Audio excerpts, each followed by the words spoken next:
상황에 따라서 이 전체를 저희가 이제 견지성이라고 합니다. 견지성. 이게 한자말이라서 좀 어려울 수도 있는데요. 어떤 힘이 들어왔을 때 견디는 것을 얘기합니다. 말하자면 자, 어떤 형태로 변형이 되느냐 그것입니다. 자, 이게 액체다. 액체면 어떻게 변형이 될까요, 여러분? 액체가 우리가 손을 쑥 넣었죠. 그러면 손이 들어가죠. 자, 흙도 액체일 수는 있냐 이렇게 생각하실 텐데요. 산사태를 생각하시면 됩니다. 산사태에서 흙이 물처럼 흐르죠. 흙도 물처럼 흐를 수가 있습니다. 흙은 고상, 액상, 기상 세 가지가 다 있기 때문에 고체도 될 수 있고 액체도 될 수 있고 기체도 될 수 있습니다. 이 먼지처럼 날리는 그것은 바로 기체의 형태죠. 그죠?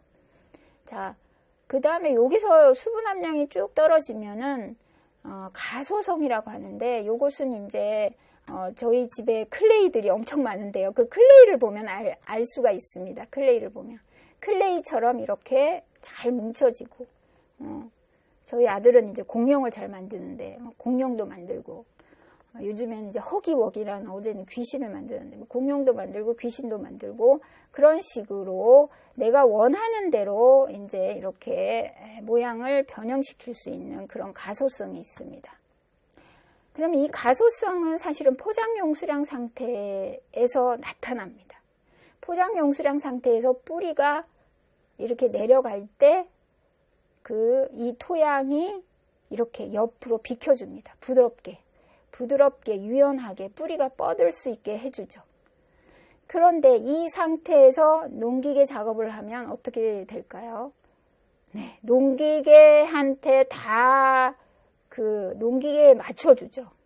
예, 흙이 맞춰주는 그런 상태입니다. 농기계한테 맞춰주면 이 대공극이 완전히 무너집니다. 자, 그러면 이 흙이 이런 식으로 이렇게 힘이 들어오는 대로 무조건 맞춰주는 이 가소성의 상태에서는 절대 농기계 작업을 하면 안 된다. 그리고 이제 여기서 조금 더 수분이 감소가 되면은 흙이 이렇게 부스러지는 이렇게 약간 날리면서 부스러지는 요때가 반강성 상태입니다. 요때는 이제 가장 농기계 작업을 하는 것이 좋다. 이렇게 이제 저희가 추천을 하고요. 여기서 더 수축을 하면 영구 위조점 이하로 떨어집니다. 그러면서 토양이 굉장히 딱딱하고 강성이 되죠. 그래서 이 상태까지는 식물을 재배하는 토양이라면 이 상태까지는 수분을 떨어뜨리면 안 된다. 그렇게 저희가 추천을 하고 있습니다. 이 상태까지 떨어지면은 토양에 여기서 다시 물이 들어갈 때 슬레이킹이라고 그 폭발 현상이 일어납니다. 비화 현상이라고도 하는데요. 너무 이렇게 딱딱해지는 경우는 피해야 된다. 사실은 노지에서는 이렇게 딱딱해질 때까지 우리가 자연히 비를 안 내리지 않습니다. 그런데 시설 재배지의 경우에는 이제 가려져 있기 때문에 사람이 물을 안 주면 이렇게 딱딱해질 수도 있죠. 그죠? 그러니까 시설 재배지나 이런 이렇게 가려져 있는 곳에는 수분이 너무 마르지 않게 잘 관리를 해 주셔야 됩니다. 여기서 물이 들어가서 이 토양에 있는 포획된 공기가 폭발할 때 일어나는 구조 파괴는 이렇게 물이 많을 때 나오는 구조 파괴보다 더 심할 수가 있습니다. 그래서 농기계 작업은 여기서는 이제 농기계 작업도 굉장히 힘들어지겠죠. 흙이 부스러지지 않기 때문에 경운이나 이런 걸 할 때는요. 그래서 농기계 작업은 요 부스러지는 반강성 상태에서 하시는 것이 가장 좋고, 수분은 강성까지 가기 전에 약간이라도 물을 줘서 관리를 할 필요가 있다. 네, 그렇습니다. 자, 그러면 우리나라는 여름에 굉장히 비가 많습니다. 그러면 이 비를 어떻게 해야 될까? 그래서 저는 이제 사실 이제 농촌진흥청이 지방 이전한 전주가 점토 함량이 굉장히 높습니다. 점토 함량이 굉장히 높은데 점토 함량이 높은 곳은 또 경사가 있습니다. 대부분 우리나라가요. 이렇게 경사가 있어서 점토 함량이 이렇게 높은데 어떻게 물과 산소가 골고루 있지 이렇게 생각을 하는데 바로 경사가 있어서 아무리 비가 많이 오더라도 지표 위를 흘러가 버리죠. 토양 속으로는 얼마 안 들어갑니다. 그렇기 때문에 물과 산소의 균형이 있을 수가 있습니다. 그런데 이것을 평탄지로 만들면 어떻게 될까요, 여러분? 평탄지로 만들면 평탄지를 만드는 과정에서 일단 교란이 일어납니다. 그래서 저는 이제 토양 구조로부터 지금 토양학을 시작했기 때문에 그런 현상들을 볼 때마다 우리가 이 평탄지에 대한 그런 애착을 조금은 우리가 이 구조를 생각하고 산소를 생각한다면 조금은 이제는 버리고 이 경사에 대해서 어떤 장점을 우리가 바라볼 수 있어야 된다. 이제 그렇게 생각을 하고 있습니다. 이 경사가 있음으로 인해서 비가 100mm가 와고 200mm가 와도 그 100mm, 200mm 중에 70%, 80%를 이 경사가 다 빼줍니다. 밑으로. 그리고 이제 일부만이 안으로 들어갈 수 있는 물량만이 들어갈 수 있죠. 플러딩이 일어나지 않습니다. 물이 고여있지 않습니다. 물을 고여있지 않게 하는 이 경사야말로 밭 조건의 산화 상태를 유지하는 데 굉장히 큰 도움을 줍니다. 이것을 인위적으로 평탄화함으로 인해 가지고 물이 고이고 또 여러 가지 다른 문제점이 나타날 수가 있습니다. 그리고 이제 점토 함량이 높은 토양의 경우에는 자연적으로 모세관이 많이 없습니다. 30마이크로에서 2마이크로의 공급이 많이 없습니다. 2마이크로에서 0.2 마이크로의 공급은 모세관역이라기보다는 좀 응집된 형태의 물입니다. 그러면 식양토나 이런 산에 있는 이런 점토 함량이 많은 토양은 이 뿌리를 주변으로 잎단화와 거친 유기물로 이 뿌리도 이제 죽은 뿌리는 거친 유기물의 역할을 하죠. 그죠? 그래서 거친 유기물로 잎단화로 대공급을 확보를 하는 것입니다. 자연적인 어떤 그런 입자에 의한 대공급 확보가 아니라 잎단화와 거친 유기물로 대공급을 확보를 하는 거죠. 그것을 평탄화로 우리가 그 좋은 것을 평탄화로 그거를 없애서는 안 된다. 저는 그렇게 생각을 하고 있습니다. 자, 그러면 이런 경사지에서 배수로 확보는 어떻게 하느냐? 요거는 이제 저희 농촌진흥청에서 이렇게 이제 안을 만든 겁니다. 경사의 어떤 랜드스케이프 경관을 가진 이런 농경지에서는 우회수로를 만들고 또 배수로를 만들고 또 중간에 또 배수로를 또 만들고 이런 식으로 그 중간중간에 또 나중에 또 물을 써야 될 필요가 있을 때 저류지를 만들고 그리고 요 맨 밑에는 이제 하천이 있고 이런 형태로 됩니다. 그래서 요런 그 형태는 물이 어떻게 모이느냐 그리고 흙이 또 어떤 흙이냐에 따라서 요 방향이라든지 요 간격이라든지 그런 것들은 달라질 수가 있습니다. 특히 이제 평탄지의 경우에는 하천에서 이렇게 올라갈 수가 있습니다. 옆으로 바로. 그래서 하천에서 물이 유입되지 않게 이렇게 중간중간에 끊어주는 게 필요합니다. 중간중간에 배수로를 내거나 아니면은 또 다른 형태로 이렇게 하천에서 물이 확 들어오지 않게 끊어주는 것이 필요합니다. 자, 그런데 우회수로라든지 배수로를 만들 수가 없다. 그런데 물은 계속 차오른다. 그럴 경우에는 어떻게 할 것이냐. 그래서 이제 마지막 방법으로는 안거배수가 있습니다. 그래서 경사지의 경우에는 경사 하부에 이렇게 배수로를 그 암거배수관을 넣어가지고 이렇게 배수를 할 수 있습니다. 자, 평탄지도 물이 이렇게 지하수가 여기까지 차오른다. 작물의 근권이 확보되지 않는다. 라고 하면은 이렇게 배수로를 안거배수관을 깔 수가 있습니다. 제가 2017년에 영농 활용으로 이제 제시한 것인데요. 논에 조성한 배과원에서의 암거 설계입니다. 이것은 이제 양토에서 했습니다. 양토. 그래서 암거를 이제 그 배과원이 있을 때 이미 배관이 조성이 돼 있기 때문에 50cm, 50cm 띄워서 배수관을 묻었습니다. 근데 굉장히 이제 성공적으로 잘 된 케이스인데요. 여기는 암거가 설치되지 않은 배과원에 비해서 암거 설치된 과원이 수분 함량이 굉장히 이렇게 산화 상태로 잘 유지가 되었습니다.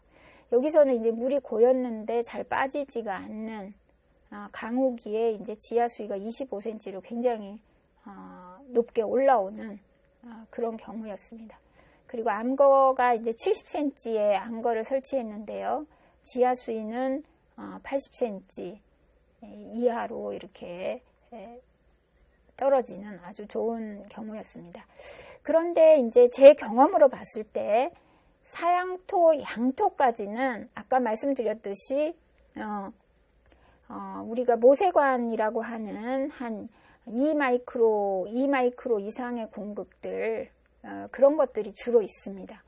그런 공극이 주로 있는 토성의 토양에서는 암거 배수가 효과적입니다.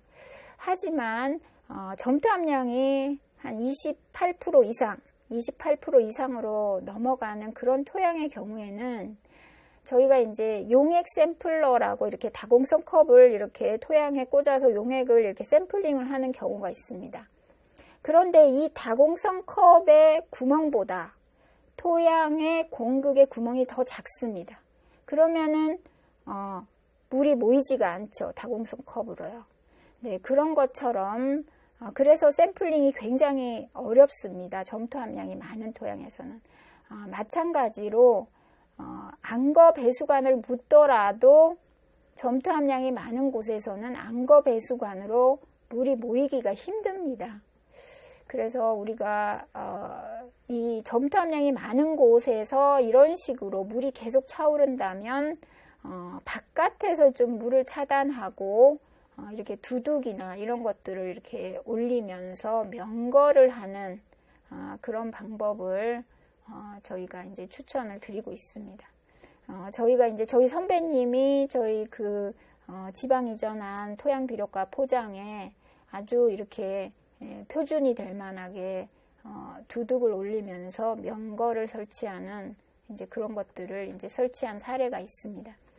그래서 지하에서 물이 차오르고 우회수로 등의 다른 방법으로 물을 뺄 수 없다면 암거 배수를 하는데 토양의 점토 함량을 꼭 고려해야 합니다.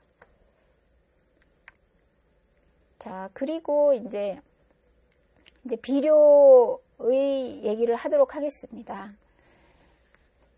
토양을 검정하여서 작물 생육에 필요한 비료의 양을 알아낼 수가 있습니다. 자, 우리가 pH, 유기물, 유효인산, 치환성, 양이온, 유효기산, 석회소요랑, 전기전도도 이런 것들을 토양 검정으로 알아낼 수 있습니다.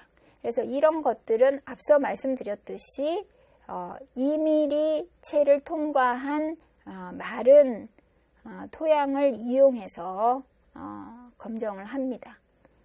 자, 그래서 이 검정을 하고 나면은 질소의 경우에는 유기물이나 유효기산을 이용해서 질소 12 추천식을 저희가 이제 그 농촌진흥청에서 제시를 하고 있습니다.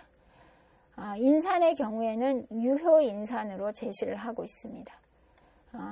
그리고 치환성 양이온으로 칼륨의 12 추천식을 제시를 하고 있습니다. 자, 그래서 이제 인산이나 칼륨은 괜찮습니다. 이런 식으로 이제 제시를 하고 있는데요. 질소의 경우에는 뒤에 한 번 더 말씀을 드리겠지만 우리가 검정하는 이 유기물만으로는 토양에 있는 질소들이 다 포함이 안 될 경우가 있습니다. 이제 특히 시설 재배지의 경우가 그렇죠. 그래서 시설 재배지의 경우에는 이런 전기전도도, 이 전기전도도가 질산태 질소와 굉장히 연관이 큽니다. 그래서 이런 전기전도도를 활용해서 질소의 추천식을 또 만드는 경우도 있습니다. 자, 그럼 이렇게 토양을 검정해서 추천식에 넣었다. 넣고 난 뒤에는 어떻게 비료를 공급할 것인가 하면요. 석회와 고토는 이제 토양 개량제로 공급을 합니다. 그리고 미량원소는 유기물 함량으로 공급을 합니다. 유기물 함량이 25g/kg보다 낮으면 미량원소도 또 따로 공급을 할 필요가 있습니다. 그리고 작물 재배 중에 어떤 양분 부족 증상이 나타날 경우에는 현장 진단으로 찾아서 공급을 할 수 있습니다. 그래서 여기 이제 토양 검정 결과에는 얼마가 필요하다 이건 있습니다. 하지만 언제 얼마를 주느냐 요거에 대한 정보는 없습니다. 그래서 만약에 재배 중에 뭔가 부족하다 그러면은 현장 진단으로 찾아서 보충할 수 있습니다. 자, 그 질소에 대해서 한 번 더 이제 말씀을 드리려고 이 슬라이드를 만들었습니다. 자, 질소 관리가 저는 농경지 양분 관리 중에서 질소 관리가 가장 중요하다고 생각합니다. 질소는 우리가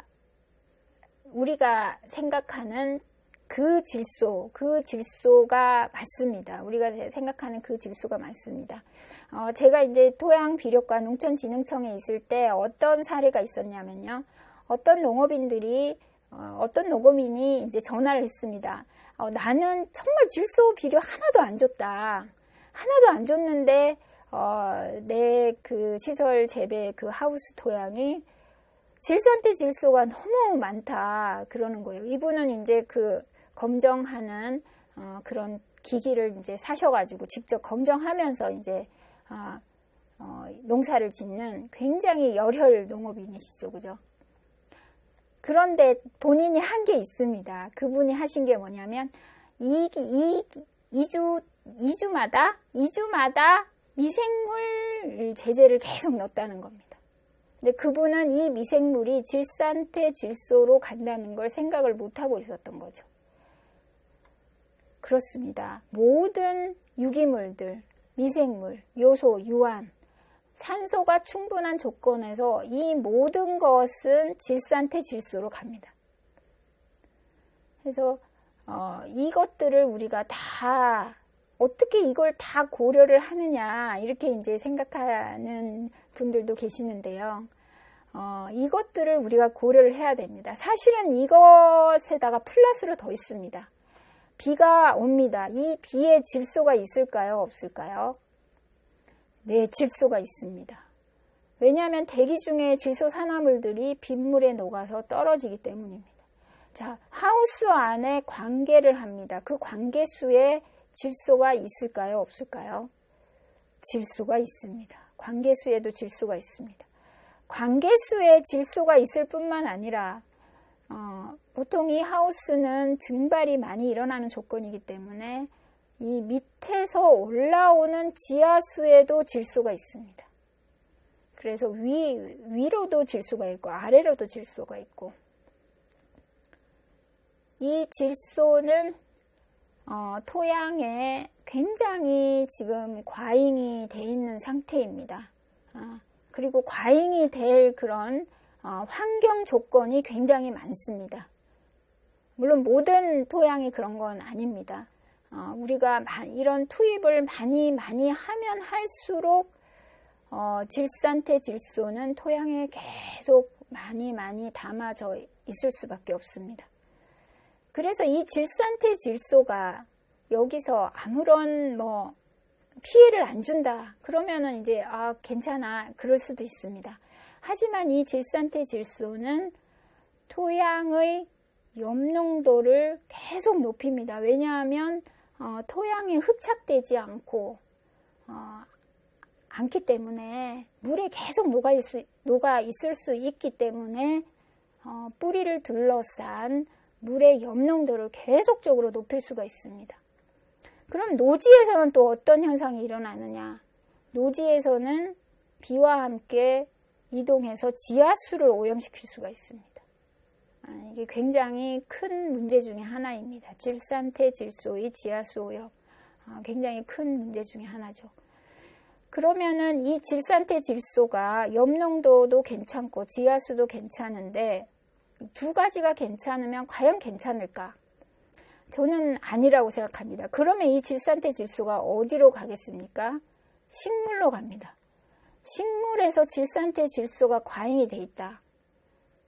우리가 이 질산태 질소가 높은 물을 먹으면 유아의 경우에는 청색증을 나타낼 수 있어서 굉장히 위험하다 이렇게 생각을 하고 있습니다.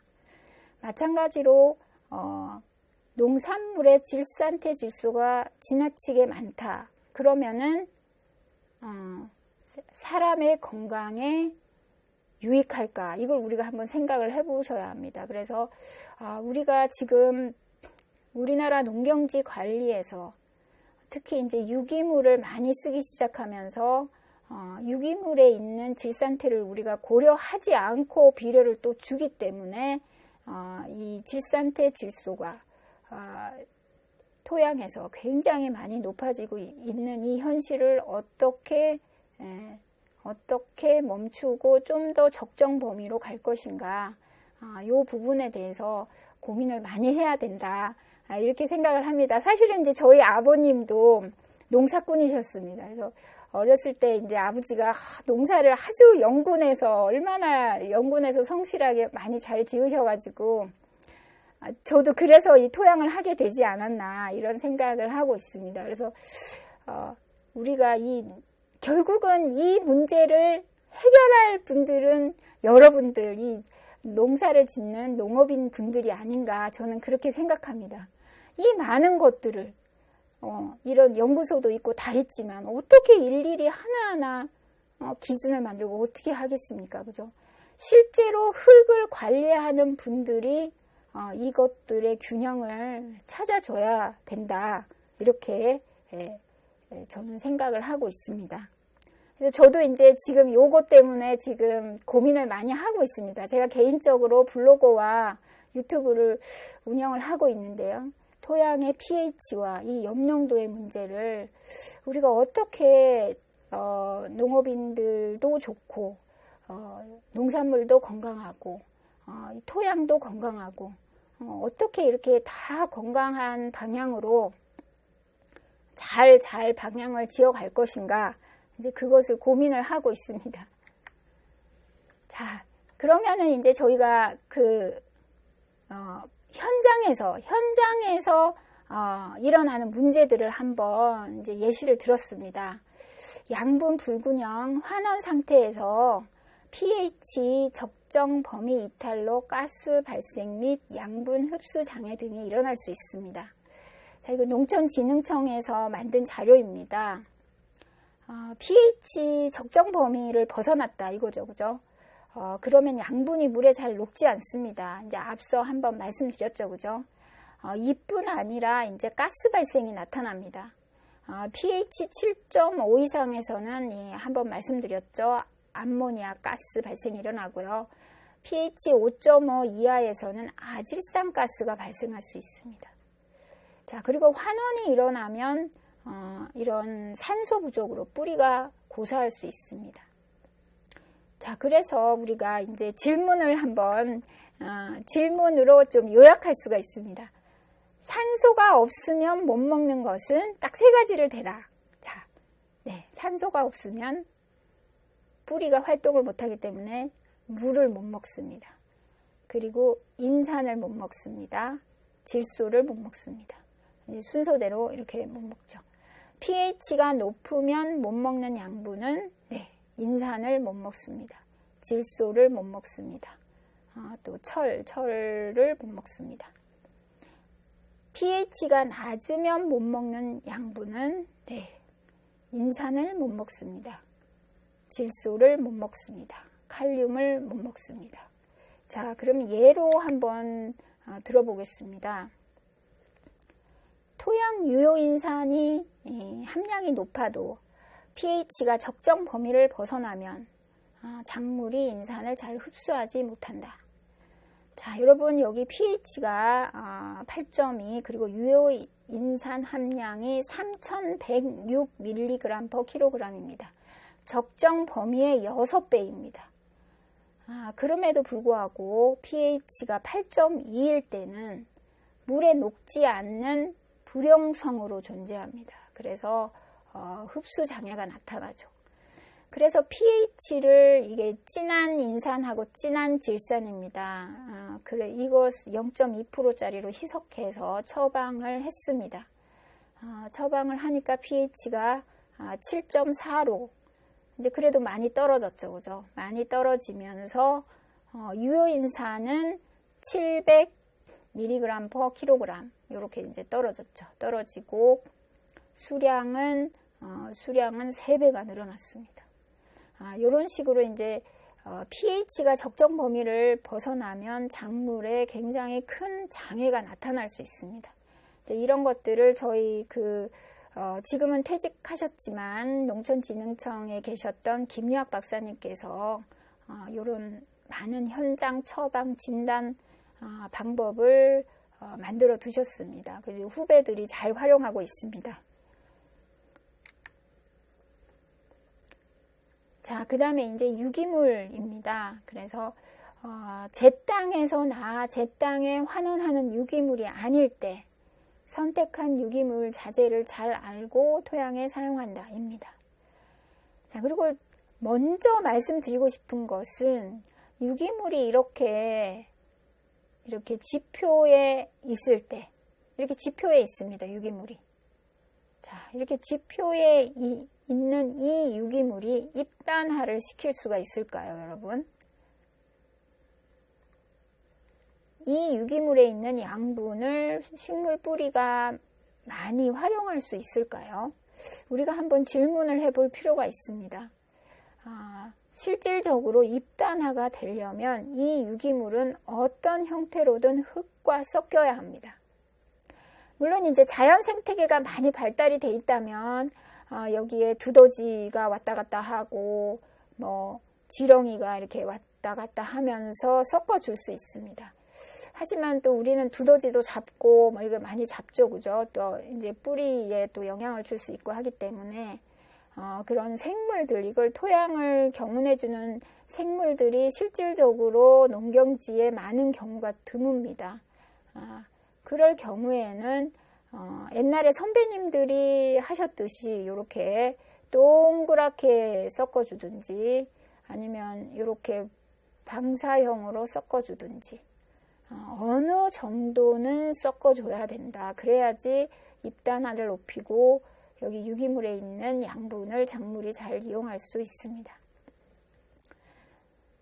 미부숙 대비의 문제들은 많이 이제 들으셨을 겁니다. 이런 문제를 일으킬 수 있고요. 그리고 만약에 이제 이런 유기물에 석회 같은 것이 이제 섞여 있을 수 있습니다. 섞여 있다면 이 칼슘이죠, 그죠? 이 석회 칼슘이 많이 들어가면 pH가 높아질 수가 있습니다.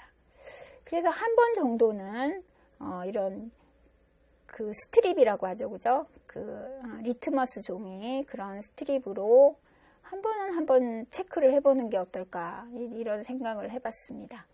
그리고 인산이나 칼륨 함량이 높은 그런 유기물 사용 시에는 화학 비료양, 해당 양분의 화학 비료양을 줄여줄 필요가 있습니다.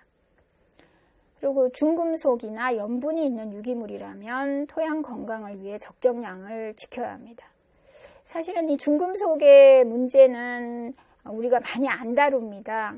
하지만 우리가 가축에 들어가는 많은 것들이 또 굴이라든지 아연이라든지 이런 것들이 있다라고 우리는 알고 있습니다.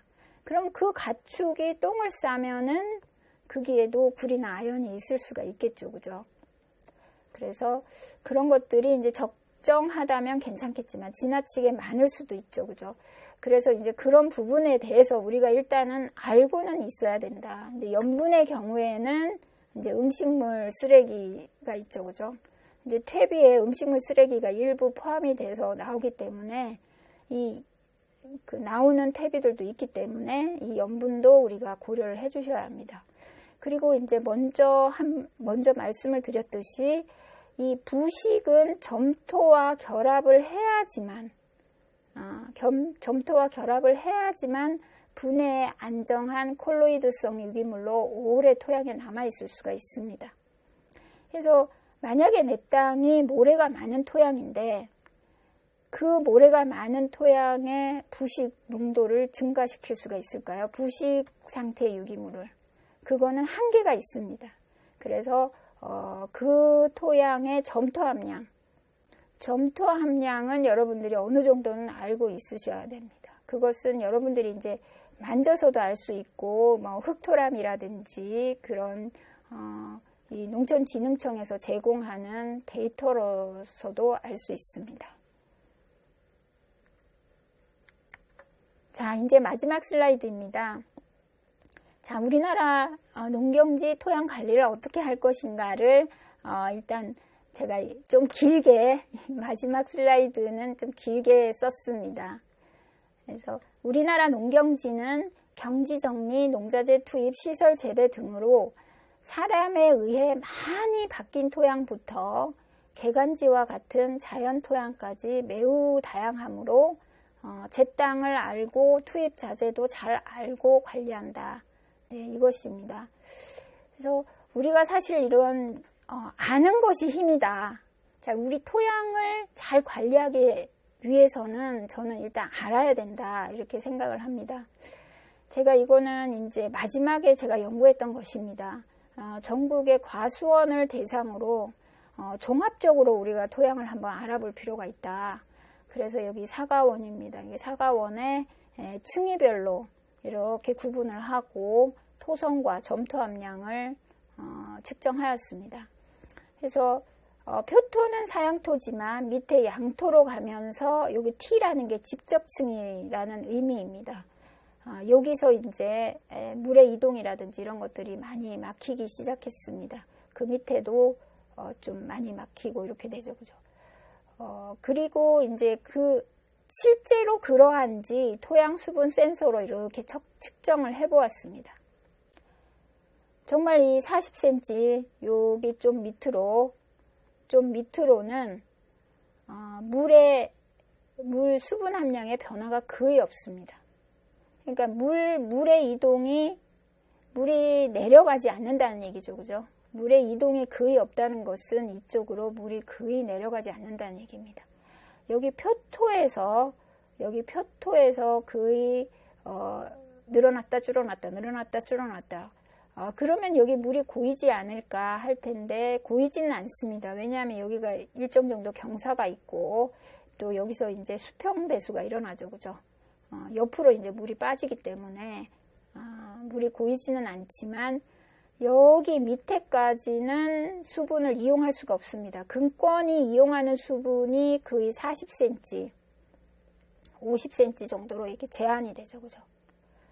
그래서 이런 식으로 제한이 된 과수원들이 이제 사실 굉장히 많습니다. 왜냐하면 여기도 이제 평탄화를 했습니다. 이제 평탄화를 하면서 일부 깎이고 흙이 들어오고 깎이고 흙이 들어오면서 토양이 교란된 지점에서 이제 물이 내려가지가 않죠. 여기 굉장히 딱딱해져서 기계가 한번 들어갔던 곳이기 때문에 딱딱해져서 물이 내려가지 않고 여기 위쪽에서만 근권이 형성이 되었습니다. 자, 그래서 유기물 pH, 칼슘, 유해인산, 칼륨을 측정을 해봤습니다. 그래서 유기물은 많지는 않습니다.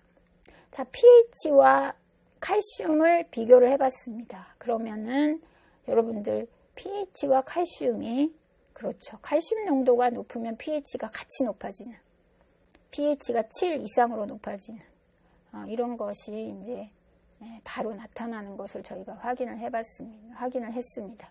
이것은 이제 적정 범위 이상으로 다 올라가 있는 상태죠, 그죠? 그래서 우리가 예전에 요즘에도 이제 그 옛날 책에는 나옵니다. 아, 우리나라는 산성 토양이야. 그래서 뭐 칼슘이 필요해. 그런 게 이제 책에 써져 있는 게 가끔씩 보입니다. 비가 많아서 용탈이 많아. 그런 것을 우리가 요즘도 이제 가끔씩 책에 보입니다. 하지만 사람의 활동으로 특히 경지정리, 평탄화가 이루어지거나 뭐 시설 재배지 이런 식으로 어떤 지목의 전환이 크게 일어난 토양은 이런 식으로 거의 불투수층이 형성이 돼 있어서 비가 아무리 많이 와도 밑으로 내려갈 수가 없습니다. 밑으로 내려갈 수 없다면 양분의 용탈은 일어나지 않습니다. 옆으로 나가는 데는 또 한계가 있기 때문에요. 그래서 pH도 칼슘과 함께 pH가 거의 7 이상으로 이렇게 나타나는 농경지가 굉장히 많습니다. pH가 7이라고 하면 산성은 아닙니다. 중성이죠, 그죠? 중성이나 이제 약 알칼리까지로 이제 염기성까지 넘어가는 그런 토양들도 많이 나타나고 있습니다. 그래서 특히 우리나라 토양은 자연 토양도 있지만 사람의 활동으로 굉장히 많이 바뀐 토양이 많습니다. 그렇기 때문에 이것을 잘 살펴보고 잘 관리해야 된다. 네, 그렇습니다. 네, 이상입니다. 감사합니다.